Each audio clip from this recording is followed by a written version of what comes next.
Estamos celebrando a San Juan Crisóstomo. San Juan Crisóstomo del siglo IV, como decimos, nació aproximadamente en el año 354.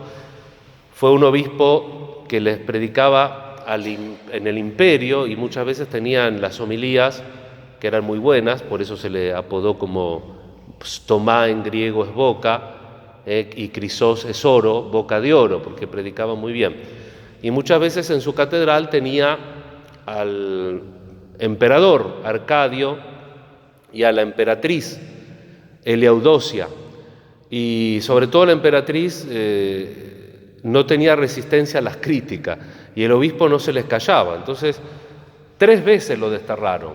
La última terminó muriendo pobre por las consecuencias del destierro, ¿no? Porque era un hombre que tenía determinados problemas de salud y el hecho de que lo mandaran fuera de Constantinopla, en la última ocasión le costó la vida indirectamente, ¿no es cierto?, por el tema de la salud. Pero sin embargo, siguió manejando la diócesis, porque en aquel entonces los obispos eran obispos de la sede hasta que se morían. No estaban esperando que los cambien a un lugar mejor o que los promocionen, sino que hasta que se morían eran obispos de la sede. Y fundamentalmente también parte de los laicos y del clero es que los había elegido, por eso también esa permanencia. Como sea, aunque los obispos duren poco ahora la diócesis o duren más o menos, siempre el obispo está desposado con la parte de la iglesia que le toca, por eso lleva el anillo de fidelidad a la esposa que es la iglesia y donde tiene que ejercer su ministerio. Este obispo lo ejerció con creces y podríamos decir que es el antecesor de la defensa de los derechos sociales, podríamos decir, la justicia social. También dentro de la disputa que tenía con el emperador y con su esposa era precisamente el tema de los pobres. Tanto es así que en una ocasión llegó a decir en la misa, pero esto hay que decirlo muy bien, porque si lo agarramos por la ideología ya llevamos las cosas a otro extremo, ¿no? Pero él llegó a decir que no podía tener un cáliz de oro cuando había gente con hambre, siendo que él es bizantino y ustedes saben cómo los ortodoxos cuidan la liturgia hasta el día de hoy, pero una cosa no quita la otra. La ley precisa de la oración digna hace que vos también tengas una preocupación congrua con la situación que tienen las personas que están a tu cargo o que participan y que viven en tu sociedad. El imperio, después de que él murió así, el mismo imperio bizantino lo reconoció y lo rehabilitó porque se dio cuenta que las sanciones que le habían puesto el emperador y su esposa no eran justas, sino que estaban motivadas porque no se aguantaban la crítica. Nosotros, esto es muy gracioso, porque la gente no quiere, la gente más crítica no quiere que la critiquen. Eso por un lado que es curioso. Y por otro lado es curioso que la gente que no le interesa nada a la iglesia y que le da lo mismo el pecado porque actúa de cualquier manera, no quiere que le digan que viva en pecado. Esto es curioso.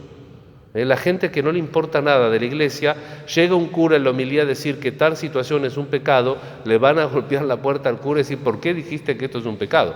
Y porque lo dice la Biblia, es un pecado.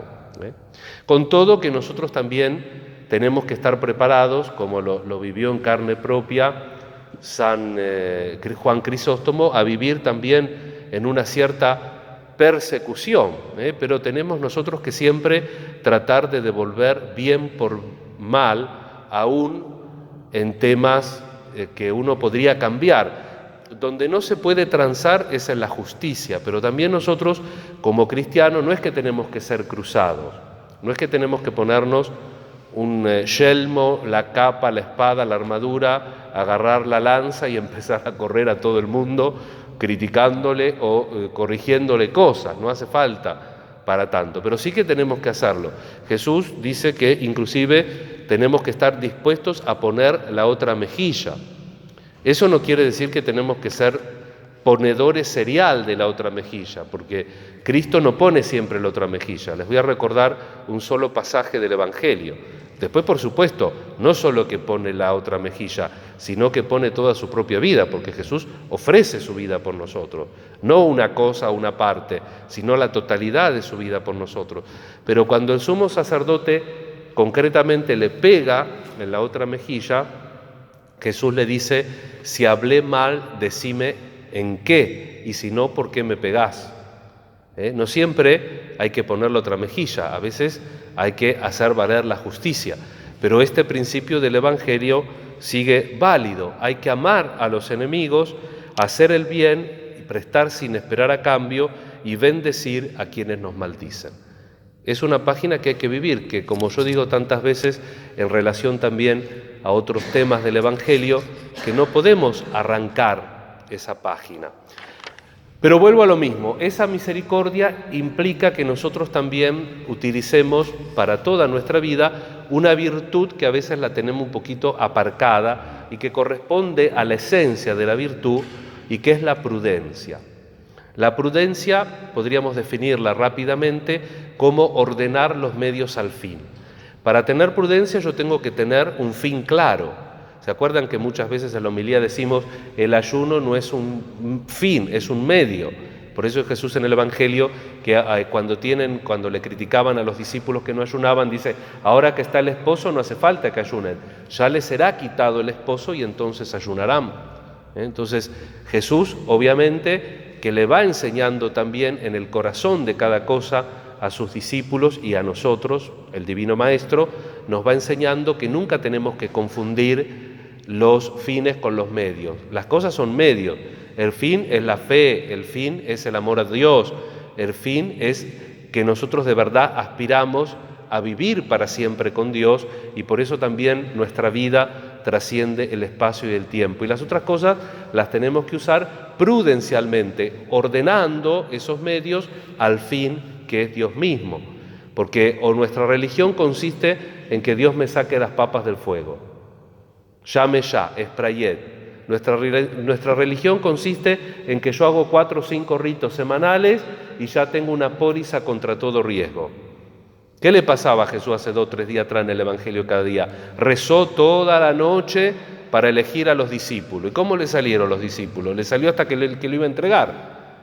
¿Por qué tenemos que rezar? ¿El fin de la oración es que las cosas nos salgan bien? No. El fin de la oración es la unión con Dios. Entonces vamos a tener fuerzas también en las cosas si no nos salen del todo bien, porque suponen la libertad nuestra y la libertad de los otros. Ese es el fin de la oración. Y a veces Dios nos va a dar medios conducentes a ese fin que pueden ser un milagro.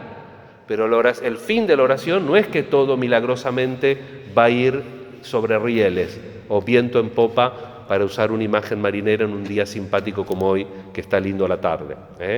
Y por último, porque ya para una homilía semanal es demasiado, tengo miedo que algunos se duermen, como le digo a los alumnos, si alguno se duerme, no pasa nada, yo los dejo. El tema, si me duermo yo, alguno me despierta. La última cosa es la primera lectura, que también es muy rica, del apóstol Pablo a los cristianos de Corintio, donde les enseña la epiqueia. La epiqueia es un correctivo al justo legal. Es decir, les enseña a analizar una situación que en sí misma no es mala, pero que el ambiente percibe como mala, y si uno que está más firme en la fe y conoce más lo hace, puede llevar a uno que es más débil a un error. Por el tema de comer carne a los ídolos. Les tengo que explicar algo. La carne inmolada a los ídolos, parte de esa carne inmolada a los ídolos, como parte de la carne que se inmolaba en la antigüedad en los diversos sacrificios, iba a la venta en el mercado. Entonces, por supuesto que un judío piadoso no podía comer carne inmolada a los ídolos.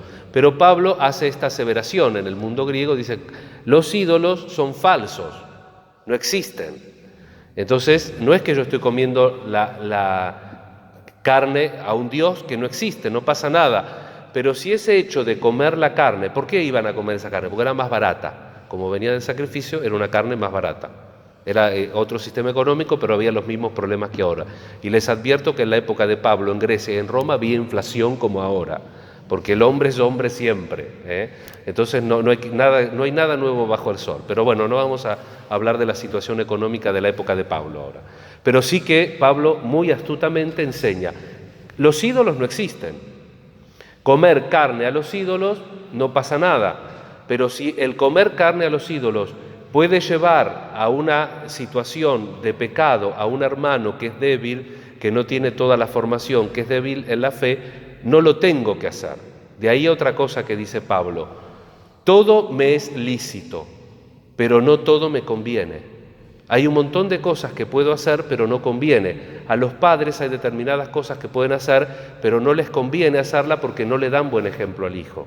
A las personas religiosas como nosotros, como las hermanas, como yo, hay un montón de cosas que podemos hacer porque no son pecados, pero a veces no conviene hacerlas, porque según en el lugar que estamos, pueden sonar a superficialidad o pueden sonar a falta de fe, y entonces nosotros generosamente nos tenemos que privar de eso. Se dan cuenta que la fe nos va exigiendo cada vez más, pero no nos va exigiendo que perdamos el sentido de la realidad, pero que sí hagamos un discernimiento de qué cosas podemos hacer, qué cosas no hacemos definitivamente con fuerza porque son pecados, y qué cosas no hacemos porque a veces, podríamos decir, entre comillas, catequéticamente, no hace bien que hagamos o que nos comportemos de esa manera o de esa forma, porque no ayuda al crecimiento del hermano en la fe.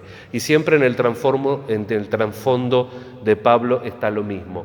La gracia de tu hermano es tu gracia. Por eso nosotros tenemos que preocuparnos siempre del otro, porque somos un edificio. ¿Se acuerdan cómo les explico yo? Sopórtense, dice Pablo, los unos a los otros, que no es soportarse en el sentido de aguantarse psicológicamente, sino en el hecho de soportarse como las piedras en el edificio, que una piedra soporta a la otra. Entonces siempre tenemos que tener en cuenta al prójimo, para ejercer la misericordia, para llamarlo cuando está por el mal camino. Una obra de caridad es a veces decirle al otro lo que tiene que escuchar.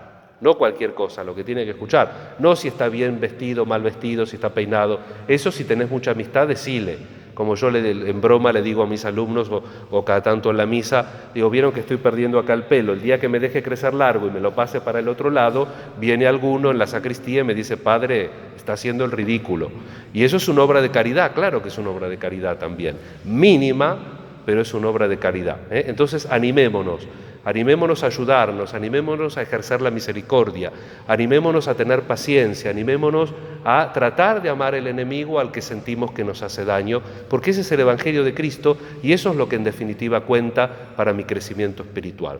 Rezamos a la Virgen, pedimos los unos por los otros y le pedimos también a San Juan Crisóstomo que nos enseñe a aprovechar a veces los sufrimientos y las contrariedades de la vida para ser más eficaces en la vivencia del Evangelio de Jesús. Que así sea.